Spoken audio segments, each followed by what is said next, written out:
To begin, trace your foam onto a piece of thin copy paper. This is the space you have to draw in. Begin drawing out your design with a pencil. If you make a mistake, just erase it and keep going. This is just your sketch. The more details, patterns, and designs you add to your drawing, the more successful your print will look when it is all finished. Remember that anything you draw will be printed backwards, so if you use any letters or numbers, you may not write them forward or they will print backwards on your final copy. You need to write them backwards. If you struggle to write backwards, you can write it forwards, flip it over, and trace your design onto the back so that it becomes backwards. When you're happy with your design, tape it to the back of your sketch. Hold it up to the light to make sure you have it in the right place. Then, with a dull pencil, begin tracing over your design.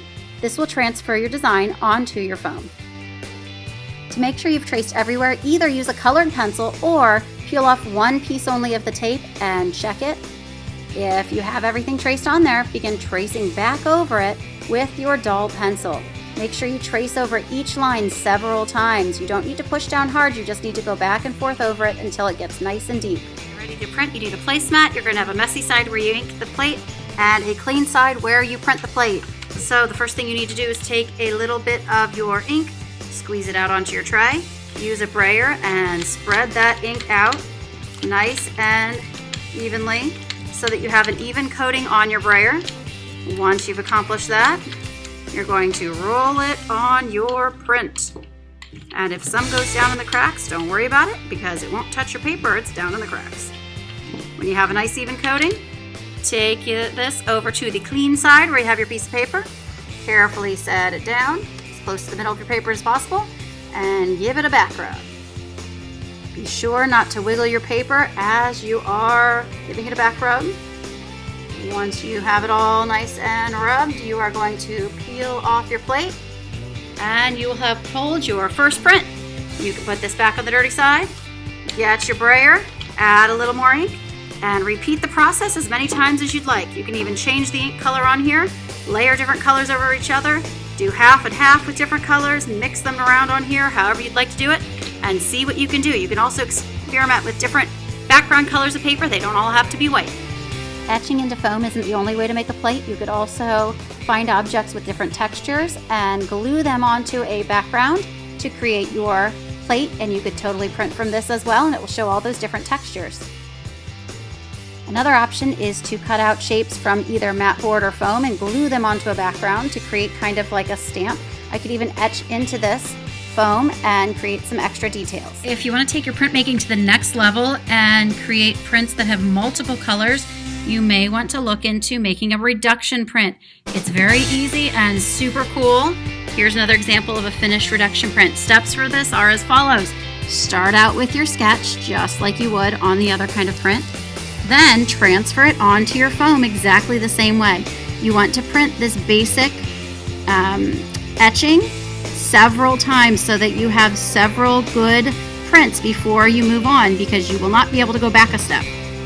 Next, you are going to cut out the main part of your print or of your plate, and you are going to use this to print over what you have already printed on. You need to make sure you line it up in the same place that it was the first time you printed it. This would be done with a different color than what you printed the background with. Lastly, you're going to take little parts of that main shape, such as the horn here, and roll a different color on that and print right over top again. So you can see in the finished product, in this example, they started out with orange, printed the whole thing in orange, then they printed just the rhino in blue right over top of the orange print once it dried a little bit, and then they printed the horns with a teal color. Down here, they printed the whole thing in what looks like blue, and then they added pieces in different colors, like the black for the background, the white for the inside of the glasses, and the pink for the face. So a reduction print is a really awesome opportunity to make a professional looking print with multiple colors. Whichever type of print you choose to make, supplies are back here on the 8th grade only cart. You have brayers and trays here. Please put them back here after they're cleaned. We have collagraph backgrounds. These are just pieces of mat board that are cut to a good size for printmaking that you can glue the textures on.